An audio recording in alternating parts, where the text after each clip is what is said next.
मांगने की लग रही है, तो उनको लेकर आपका कहना चाहिए? आपको क्या दिक्कत है? किसी को भी क्या दिक्कत हो रही है? सबको मांगना चाहिए।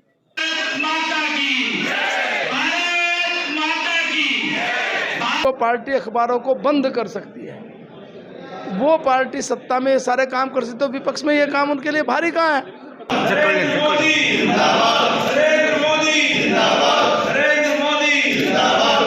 नमस्कार दोस्तों, आप देख रहे हैं दैनिक रुड़की। आपको बता दें कि देश के प्रधानमंत्री नरेंद्र मोदी के जन्म दिवस के उपलक्ष्य में रुड़की नगर निगम सभागार में कार्यक्रम का आयोजन किया गया है।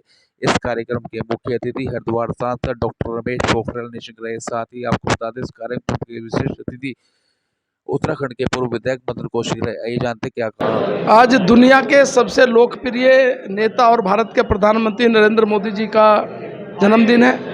भारतीय जनता पार्टी ने सेवा पखवाड़ा इस रूप में प्रधानमंत्री जी के जन्मदिन को मनाने का निश्चय किया है।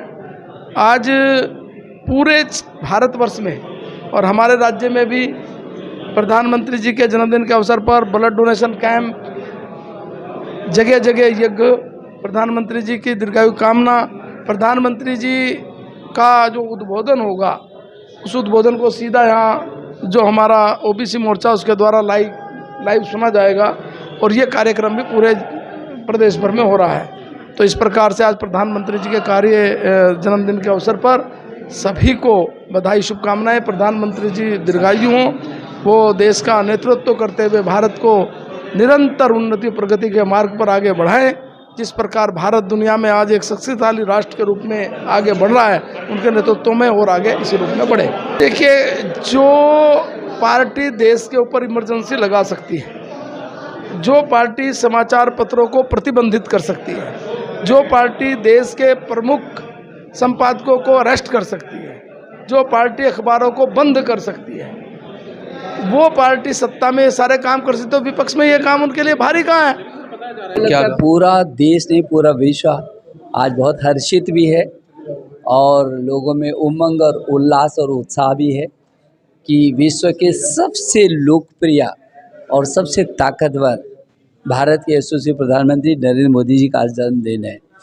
और आज उनके जन्मदिन पर जहां पूरा देश उनको शुभकामना दे रहा है, जहां देवभूमि उत्तराखंड का बच्चा बच्चा भी उनके लिए प्रार्थना कर रहा है, उनके यशस्वी होने का, उनके नेतृत्व में भारत को पूरी दुनिया में शिखर पर पहुंचाने का, वही आज उनके नेतृत्व में ओबीसी समाज के लिए एक बहुत बड़ा तोहफा दिया गया है, जिसमें विश्वकर्मा प्रधानमंत्री विश्वकर्मा सम्मान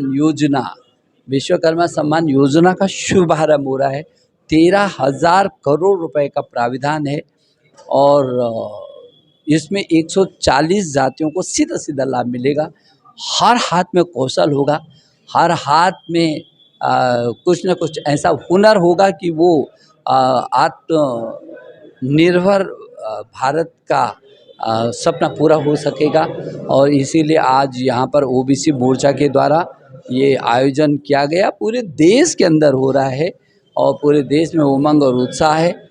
मैं समझता हूँ कि ओबीसी समाज में बहुत खुशी है, बहुत प्रसन्नता है और आज ये कार्यक्रम अभी जो देख रहे हैं। सांसद जी, इनके लिए क्या कहेंगे? 14 राष्ट्रीय चैनल के एंकरों को कांग्रेस ने बैन कर दिया है, उसको लेकर आपका क्या कहना है?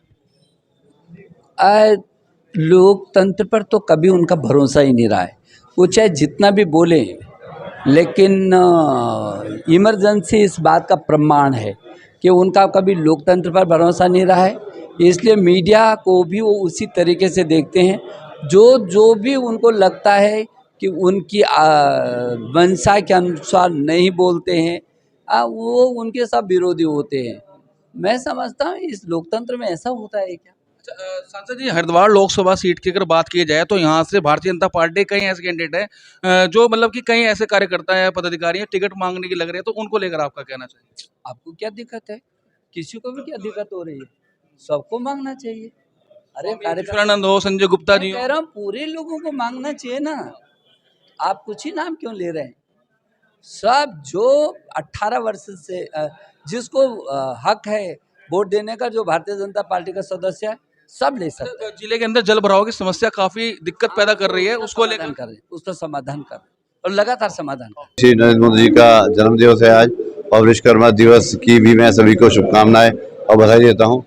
आज बहुत शुभ दिन है, बहुत बड़ा दिन है। आज विश्वकर्मा परियोजना जो हमारे प्रधानमंत्री ने निकाली है, वो सभी जितने हमारे शिल्पकार हैं, मूर्तिकार हैं, लोहार हैं, सुनार हैं, मालाकार हैं, उन सभी के लिए जो योजना निकली है, मैं समझता हूँ कि अपने आप एक ऐतिहासिक है और सभी को इसका लाभ मिलेगा। और आज एक नई युग की शुरुआत हो रही है इस योजना के तहत। MSME में 2 लाख से लेकर 5 लाख तक का लोन 5% ब्याज पर मिलना और लोगों को उसके लिए अपने जो रोजगार है उसको आगे बढ़ाना, ये एक बहुत बड़ा काम प्रधानमंत्री जी ने किया है। इसके लिए मैं बधाई देता हूँ और धन्यवाद करता हूँ प्रधानमंत्री का, जो आज के शुभ दिन पर इन्होंने ये परियोजना निकाली। अच्छा विधायक जी, हम देख रहे हैं कि इतनी योजनाएं आपकी केंद्र सरकार और राज्य सरकार लागू कर देती है, लेकिन जो अगर मूलभूत सुविधाएं देखी जाए वो यहाँ पर नहीं मिल पाती। जिस तरह से अगर पानी की समस्या सबसे बड़ी रुड़की शहर में है, जल भराव की, उसको लेकर आपका क्या कहना है? क्योंकि यहाँ पर बहुत जगह जल भराव हो गया एक दिन की बारिश में, वहाँ पर काफी लोग परेशान है। ये केंद्र सरकार की और प्रदेश सरकार की योजनाएं, उनका क्रियान्वयन करना ही पार्षद का और विधायक का और सभी जनप्रतिनिधियों का काम है, और वो लगातार कर भी रहे हैं। सरकार बाढ़ का निरीक्षण कर रही है और मुआवजा भी लोगों को लगातार मिल रहा है। अब जो अतिवृष्टि और जो ओलावृष्टि हुई है, उसमें जो भी नुकसान हुआ है उसकी भरपाई जो है सरकार लगातार कर रही है। मैं कहता हूँ कि ऐसा नहीं है, मूलभूत सुविधाएं का काम यहाँ पर हो रहा है। सड़कों के गड्ढे लगातार भरे जा रहे हैं, सड़कों का निर्माण कार्य शुरू हो गया है। अब बारिश के मौसम में ये काम नहीं हो पाया, और बारिश भी इस बार काफ़ी हुई और काफ़ी लंबे समय तक हुई, और निगम द्वारा भी और सरकार द्वारा भी काम जो है वो तेजी से शुरू कर दिया गया है। आपके द्वारा एक रेलवे का पुल भी पास करा गया था यहाँ पर, उसको बहुत जल्दी उसका मुहूर्त होगा और आप लोग उसमें आएंगे। मैं समझता हूँ कि अगले महीने उसका उद्घाटन हम लोग करेंगे। सर एक लास्ट क्वेश्चन रहेगा। एक सड़क है यहाँ रामपुर चुंगी से इधर की तरफ आने वाली, आपने कहा था बरसात खत्म होते उसका काम शुरू हो जाएगा, तो अब शुरू हो जाएगा सर? आज ही बादल हो रहे हैं, बारिश हो रही है। मैं समझता हूँ कि बहुत जल्दी उसका काम जो है शुरू करेंगे, और टेंडर उसका हो गया, वर्क ऑर्डर हो गया है, और उसका हॉट भी प्लांट चलते ही तारकोल की सड़क बनेगी और चमाचम सड़क बनेगी और गड्ढा मुक्त सड़क बनेगी। छोटा तबका है जो बैंक नहीं जा सकता, जो अपनी पेपर फॉर्मेलिटीज़ नहीं कर सकता, जो ITR वगैरह के चक्कर में लोन नहीं ले सकता था, उसका ध्यान रखते हुए माननीय मोदी जी ने आज ये योजना लॉन्च की है। तो आज हम सभी उस लोकार्पण योजना के कार्यक्रम में यहाँ उपस्थित हैं। जो शहर विधायक हैं वो बहुत लोकप्रिय हैं, बहुत शांत प्रवृत्ति के, और मैं सही मायने में जो विकास की जो सोच उनकी है, जो विकास को गति देने का काम करते हैं और उससे आगे बढ़कर के जो सेवा भाव का वो कार्य करते हैं, निश्चित तौर पर बहुत प्रशंसनीय हैं। हमें बहुत अच्छा नेतृत्व मिला हुआ है, और हम चाहेंगे कि हमारे विधायक जी को राज्य सरकार में मंत्री पद पर सम्मिलित करके रुड़की की जनता को एक तोहफा मिलना चाहिए। उत्तराखंड में जब से उत्तराखंड का गठन हुआ है, रुड़की को मंत्रालय का अभी तक अवसर नहीं मिला है, और मुझे पूरी उम्मीद है हमारा केंद्रीय नेतृत्व, हमारा राज्य नेतृत्व इस दिशा पर काम करेगा और रुड़की के विकास को गति देने का काम होगा। पूरे नगर में और पूरे विश्व में बहुत ही हर्षोल्लास का आज आनंद है। आज देख सकते हैं आप, जगह जगह भंडारों का आयोजन हो रहा है। नगर निगम के अंदर यहाँ पर रक्तदान का एक शिविर लगाया गया पार्षदों द्वारा, और लाइव प्रोग्राम नगर निगम ऑडिटोरियम के अंदर चल रहा है, जिसमें सैकड़ों की संख्या में लोग बाग यहाँ पर उपस्थित हुए हैं। हमारे सांसद जी यहाँ पर आए हुए हैं। पूरे देश में खुशी का माहौल है, और इसी के साथ आप सभी को आज प्रधानमंत्री नरेंद्र मोदी जी के जन्मदिवस की बहुत बहुत बधाई।